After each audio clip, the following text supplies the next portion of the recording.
Introdução à Divina Vontade. Lição 15. Vida real. Durante 2 semanas, de forma intencional, fizemos uma pausa na publicação de novas sessões. A razão é muito clara. Precisamos caminhar pelo caminho já conhecido. Precisamos refletir, ruminar as verdades aprendidas, mas, sobretudo, precisamos colocá-las em prática. São verdades que se tornam vida na criatura, que comunicam os bens que contém e que, por sua própria natureza divina, não podem nem devem permanecer imóveis ou inoperantes. Deus nunca deixa de agir. Por isso, se a criatura não se dispõe a permitir que ele haja, a partir dela, Deus se afasta, deixando-a à mercê de seus próprios atributos.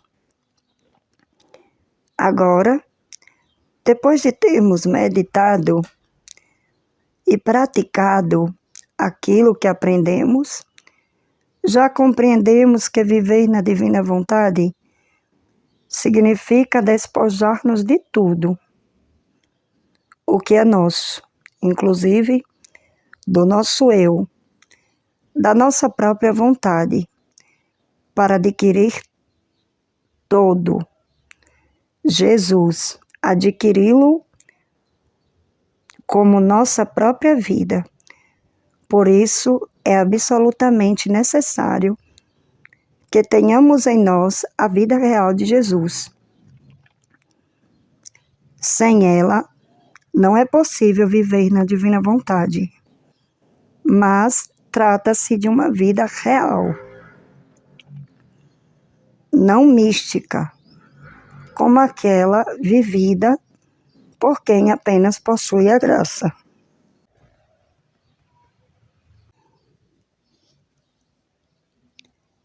Para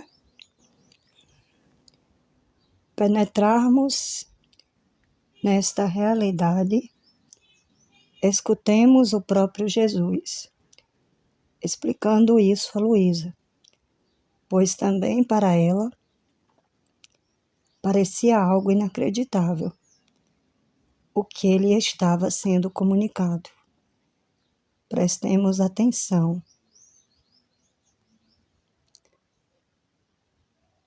A esta leitura.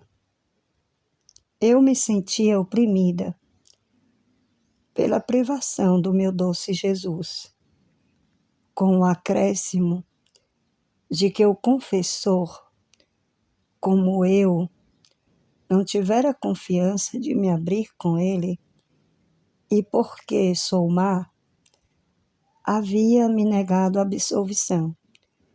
Depois, tendo recebido a Santa Comunhão, abandonei-me nos braços do meu docíssimo Jesus e lhes disse: meu amor, ajuda-me, não me abandones. Tu sabes em que estado me encontro, por causa da tua privação. Além disso, por parte das criaturas, em vez de ajuda, acrescentam penas às penas. Assim, sem ti, não tenho ninguém, ou contigo, ou sozinha, a chorar minha dura sorte de ter te perdido. Isso deveria levar-te ainda mais a não me deixares sozinha, ao menos para fazer companhia a uma pobre abandonada, que vive morrendo neste duro exílio. Por isso, Tu que és o sumo sacerdote, dai-me tu mesmo a absolvição. Diz-me que me perdoas as culpas que há em minha alma. Faz-me ouvir a tua voz, docíssima, que me dá vida e perdão. Enquanto eu desabafava minha dor com Jesus, ele se fez ver no meu interior, e os véus sacramentais formavam como um espelho, no qual Jesus estava dentro, vivo e verdadeiro. Então, meu doce Jesus me disse: minha filha, este espelho são os acidentes do pão que me mantêm aprisionado neles. Eu formo minha vida na hoxa, mas ela nada me dá, nem um afeto, nem um batimento, nem o menor eu te amo. Ela está como morta para mim. Permaneço só, sem a menor correspondência.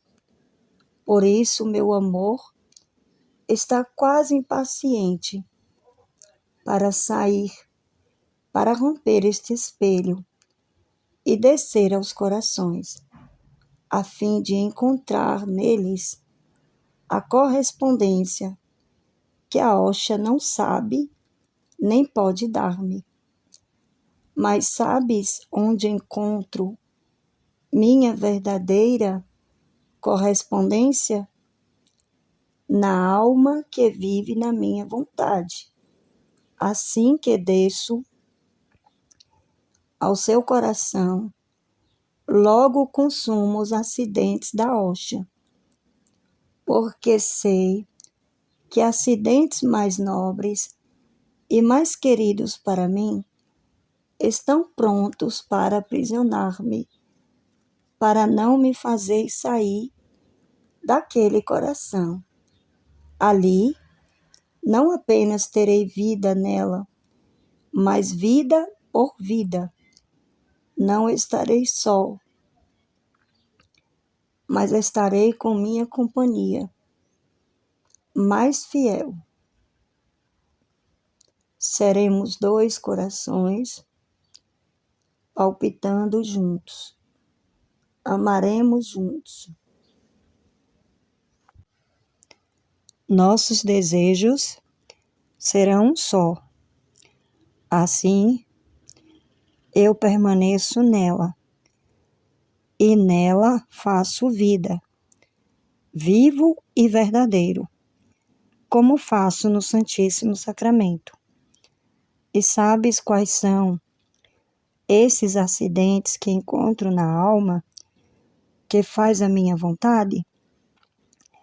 São os seus atos, feitos no meu querer, que mais do que acidentes, se estendem ao meu redor e me aprisionam, mas dentro de uma prisão nobre, divina, não escura, porque seus atos feitos no meu querer, mais que sol, me iluminam e me aquecem. Oh, como me sinto feliz em fazer vida real nela, porque me sinto como se estivesse na minha morada celeste. Olha-me no teu coração, como estou contente, como me deleito e sinto as alegrias mais puras. E eu disse: meu amado Jesus, não é algo novo e singular o que tu dizes, que em quem vive na tua vontade, tu fazes vida real nela? Não é antes aquela vida mística que tu fazes nos corações que possuem a tua graça?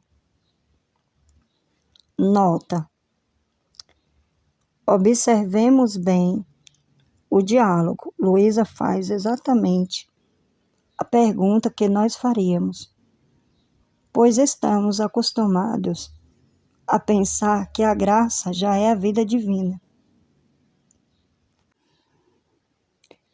Mas a resposta de Jesus é clara e definitiva.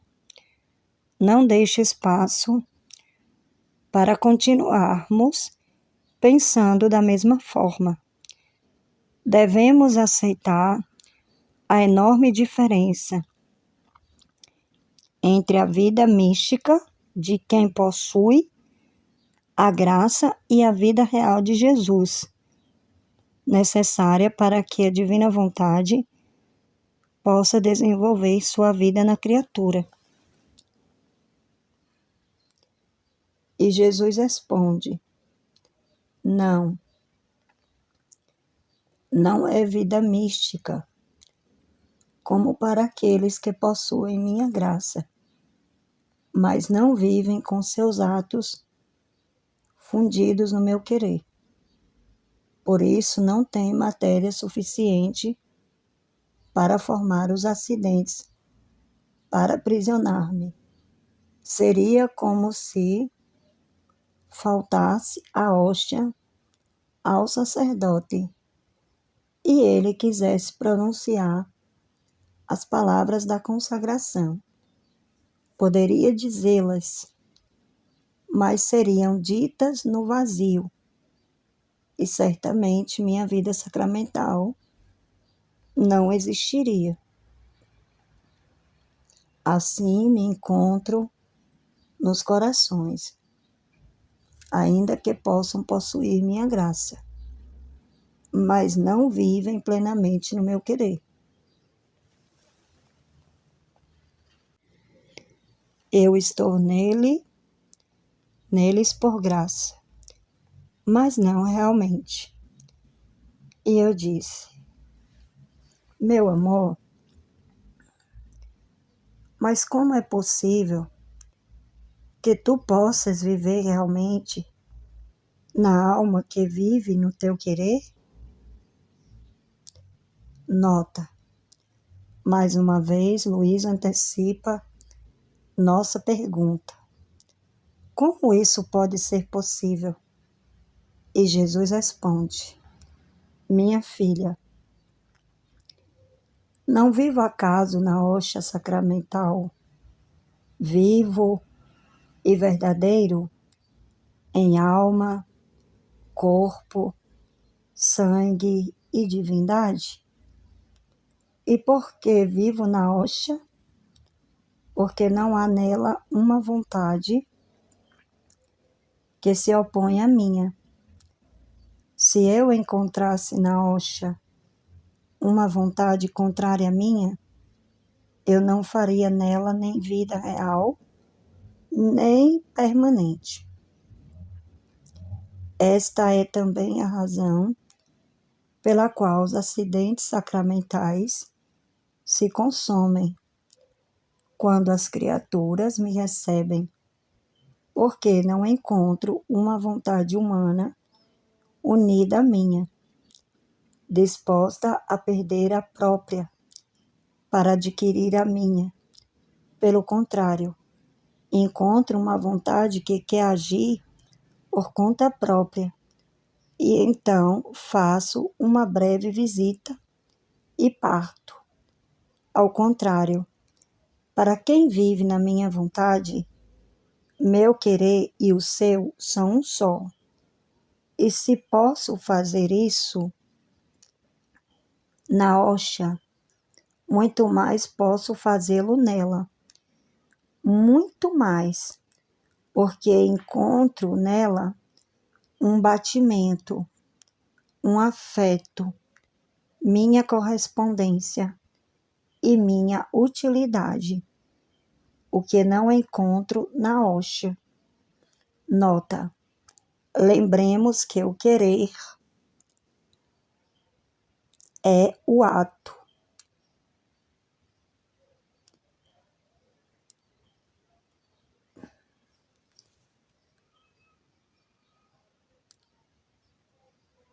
E Deus, tendo um único ato, encerra nele toda a sua vida. Quando temos esse ato como nosso, ele encontra sua própria vida em nós. Por isso, não apenas não desejará ir embora, como não poderá fazê-lo, pois estaria abandonando a si mesmo.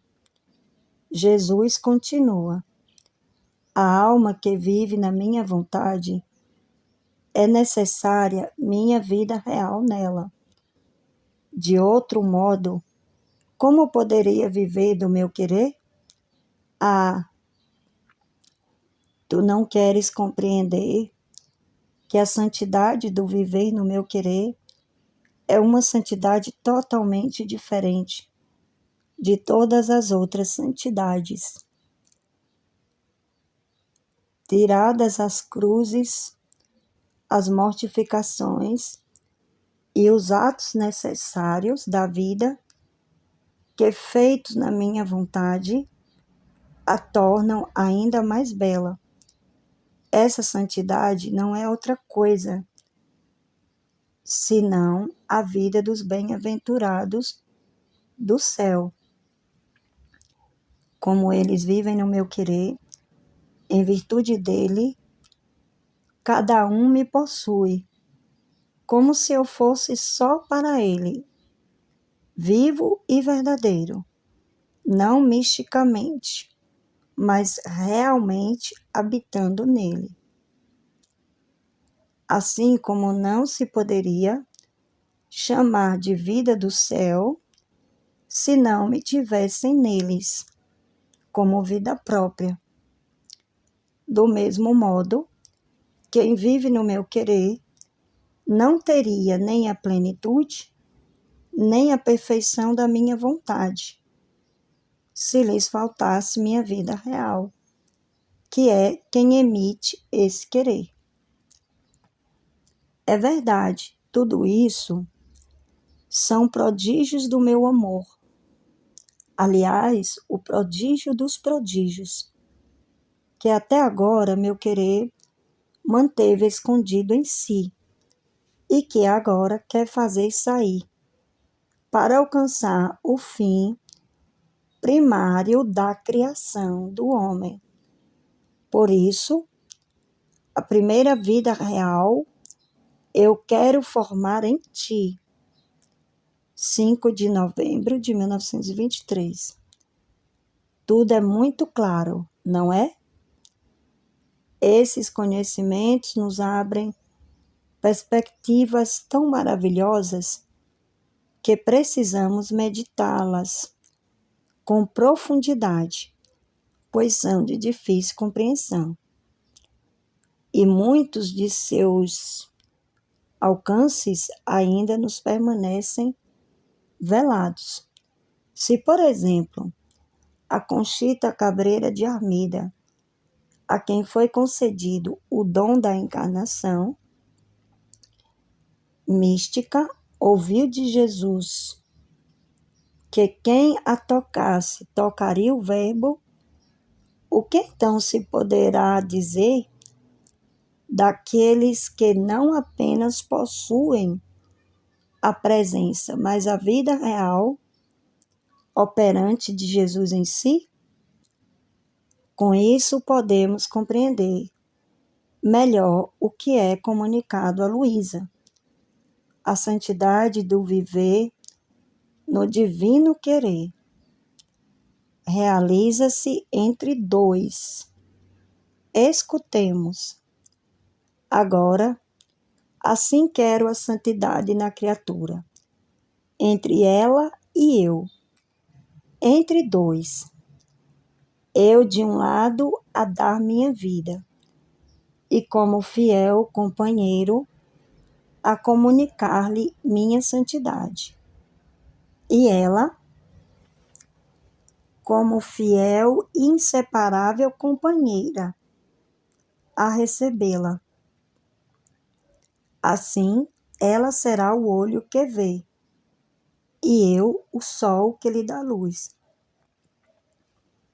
Ela será a boca, e eu a palavra. Ela as mãos, e eu quem lhes forneço o trabalho.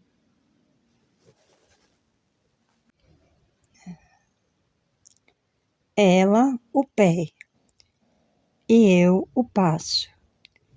Ela o coração, e eu o batimento. E sabes quem forma esta santidade? Minha vontade. Ela é a única que mantém em ordem a finalidade da criação. 14 de novembro de 1921. E ainda, minha filha, minha divina vontade é batimento sem coração. A criatura é o coração, e ele, o batimento. O coração sem o batimento não tem valor, mas o batimento não pode pulsar sem o coração. Assim é minha divina vontade. 17 de fevereiro de 1930. E, finalmente, o maior milagre que nosso ser divino pode fazer é manifestar uma verdade que nos pertence, porque as verdades são vidas palpitantes do nosso ser divino em meio às criaturas. 16 de maio de 1937. Diante de tudo isso, podemos afirmar, como São Paulo: nem olhos viram, nem ouvidos ouviram o que Deus preparou para aqueles que o amam. E temos a certeza de que esta santidade não é fruto do esforço humano, nem de uma vontade humana santa, não. Ela é fruto da ação de Deus em uma criatura que o ama e que aceita o maior dos sacrifícios. Renunciar a si mesma, ao seu eu, à sua própria vontade. Damos isso a ele ou lhes negamos? Ó vontade humana, como és difícil de convencer. Deixaste manipular pelo inimigo. Entregaste-te a ele, sabendo que tudo que oferece é passageiro e ilusório, deixando apenas amargura, solidão e aridez. Por isso, tornaste-te insaciável na busca de bens materiais e temporais, que mais cedo ou mais tarde terás de abandonar. Fiat, fiat, fiat.